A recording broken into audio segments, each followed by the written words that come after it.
आज के रामनवमी के पवित्र अवसर पर हुआ एक बड़ा चमत्कार और अयोध्या का पवित्र इलाका जय श्री राम के नारों से गूंज उठा। एक ऐसी गूंज जो सारे देश में फैल रही है। आप भी सुनकर दंग रह जाओगे। वीडियो शुरू करने से पहले जय श्री राम जरूर बोलना।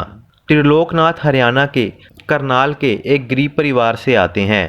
त्रिलोकनाथ जी ने बताया कि एक समय पर मेरा परिवार भी एक अमीर परिवार था। हमारी एक ट्रांसपोर्ट कंपनी थी, लेकिन मैं गलत संगत में पड़ गया और शराब का आदी हो गया। मेरे परिवार में मेरे माँ बाप ही थे और समय के साथ साथ वह भी चल बसे और मेरी ट्रांसपोर्ट कंपनी भी बिक गई। धीरे धीरे कर मेरा घर बार भी बिक गया और मैं सड़क पर आ गया। एक दिन मैं शराब के नशे में घर को वापस आ रहा था कि एक गाड़ी ने मुझे टक्कर मार दी और मेरी एक बाजू और टांग पर बहुत चोट आई। लोगों ने मुझे हॉस्पिटल पहुंचाया, लेकिन ज़्यादा चोट होने के कारण मेरी एक लात को काटना पड़ा और मेरी एक बाजू बिल्कुल काम करनी बंद कर गई।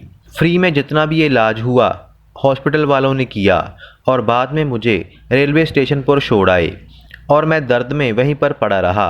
आते जाते लोग मुझे खाना दे जाते और मेरी हालत बहुत ख़राब हो रही थी।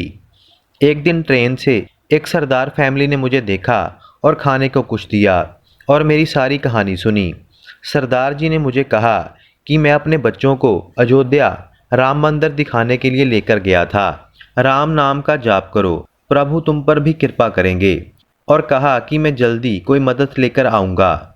इस बात ने मुझे बहुत सहारा दिया और मैं दिन रात राम राम जपता रहता। आनंद आ रहा था और दर्द भी नहीं महसूस हो रहा था। 2 हफ्ते बाद वही सरदार जी कुछ लोगों को लेकर मेरे पास आए और मुझे अम्बाला लेकर आ गए। एक हॉस्पिटल में मेरा रहता हुआ इलाज करवाया और एक आश्रम में मेरे रहने की व्यवस्था भी की और समय के साथ साथ मैं राम नाम का जाप करता रहा। धीरे धीरे कर मेरे जख्म भी भरते गए। एक दिन मैंने सरदार जी को कहा कि मैं कब तक आप पर बोझ बनकर रहूँगा।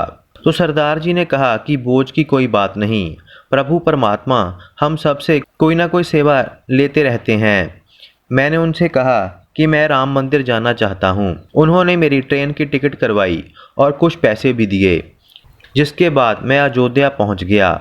वहाँ जाकर मैंने राम जी के पवित्र दर्शन किए और वहीं पर बैठकर सारा सारा दिन राम नाम का जाप करता रहता। मेरी एक टांग को तो काट दिया गया था और दूसरी बाजू बिल्कुल काम नहीं करती थी, लेकिन फिर भी मैं उसी दर्द में राम नाम जपता रहता। आज से कुछ दिन पहले मैं वही मंदिर में बैठकर राम की भक्ति कर रहा था, तो अचानक ही मेरी बंद पड़ी बाजू में एक करंट सा लगा और मेरे सारे शरीर में एक झटका लगा।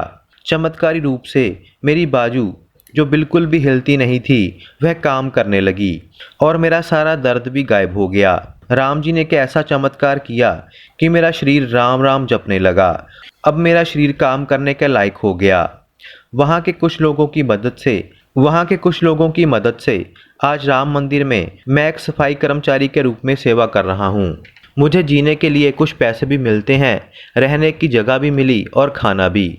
सेवा के साथ साथ मैं राम नाम का जाप कर रहा हूँ और मेरा जीवन चल रहा है। सो परमात्मा किसी न किसी को अपने रूप में भेजकर आपकी मदद ज़रूर करेंगे। आपके मन के अंदर सच्ची भक्ति और विश्वास होना चाहिए। जैसे उन सरदार जी को राम जी ने अपना रूप देकर मेरे पास भेजा और अपनी भक्ति में लगाकर मेरे जीवन को नरक से निकालकर अपने चरणों में स्वर्ग में जगह दी है। आपका इस बारे में क्या कहना है, हमें कमेंट बॉक्स में ज़रूर लिखना।